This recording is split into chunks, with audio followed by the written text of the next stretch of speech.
Cette décision de la Cour de cassation du 23 octobre 2024 traite du concept juridique du droit d'épuisement qui limite le contrôle du titulaire de droit d'auteur sur la distribution d'une œuvre après sa première vente autorisée.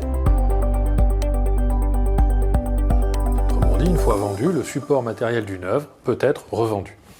Ce principe, ancré dans le Code de la propriété intellectuelle et la directive européenne du 22 mai 2001 sur les droits d'auteur dans la société de l'information, s'applique aux objets tangibles, mais pas aux services en ligne.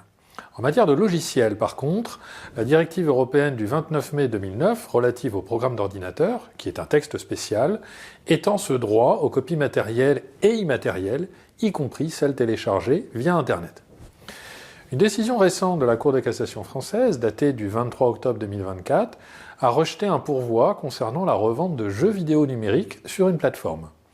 La Cour a jugé que les jeux vidéo, en tant qu'ils constituaient des œuvres complexes, intégrant des éléments graphiques, sonores, narratifs, sont protégés par la directive de 2001 et non par celle de 2009 relative au programme d'ordinateur.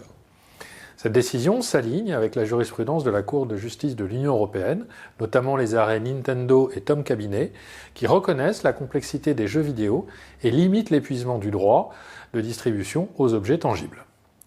En conclusion, cette décision clarifie la position française sur la non-applicabilité de l'épuisement du droit de distribution aux jeux vidéo numériques, renforçant ainsi la protection des droits d'auteur dans le contexte numérique et soulignant l'importance de distinguer entre œuvres complexes et simples programmes informatiques pour en déterminer le régime juridique. Je vous remercie.